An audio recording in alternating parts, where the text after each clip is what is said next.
कुणामुळं? कोणत्या बाबामुळं? हा कोणता बाबा? इकडे लय बाबा आहेत बाबा, मोजले तर नाही भरतील. कोणते कोणते बाबा आहेत माहित नाही, ते तुम्हालाच माहित होते, आम्हाला नाही माहिती. तुम्ही जर बाबासाहेबांमुळे म्हणले नाही तर मग मी तसंच बोलत. कुठल्या बाबामुळं? हा, कारण खाल्लेल्या मिठाला जागा आहे. आणलंय बळाला माझ्या दुबळ पोरात,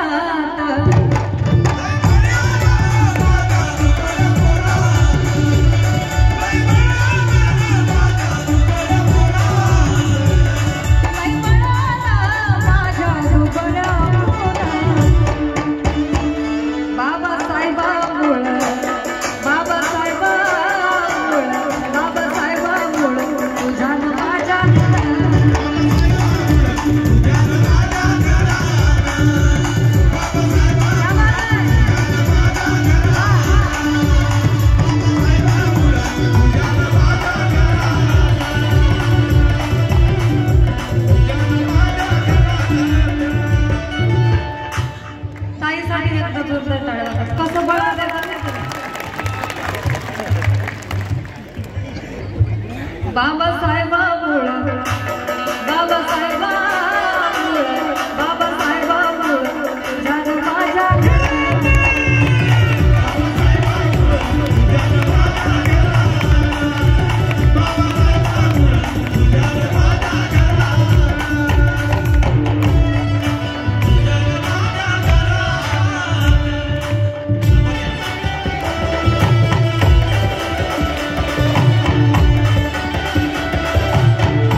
आणि हर्षद ढोणे यांच्याकडून 100, प्रतिकाताईकडून 200. या ना या ना या.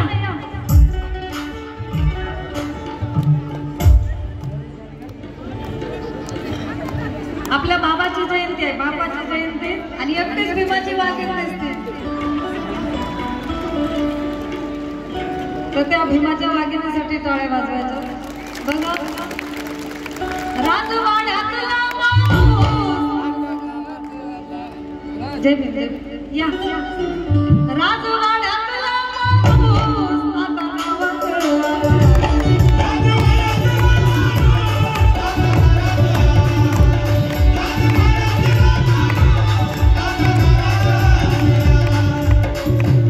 साऱ्या गावचा आमच्या कुटुंब झाला.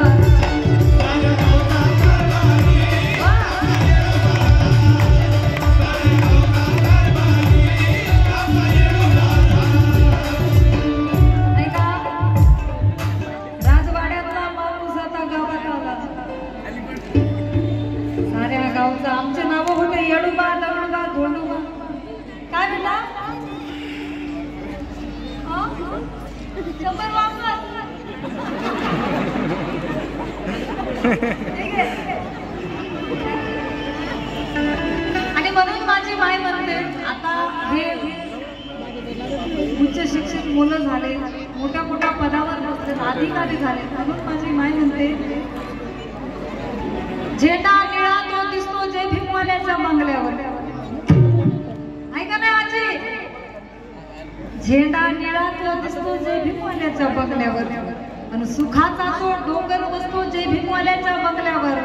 काल जातीमुळे गावाबाहेर वस्ती असायची आमची निलेशा, पण आज ब्राह्मण चौकीदार असतो जय भीमवाल्याच्या बंगल्यावर.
पाण्याच्या घोटासाठी वनवन भटकावं लागायचं, पाणी वाढगं मायला फिरावं लागायचं, बरोबर की नाही मावशी?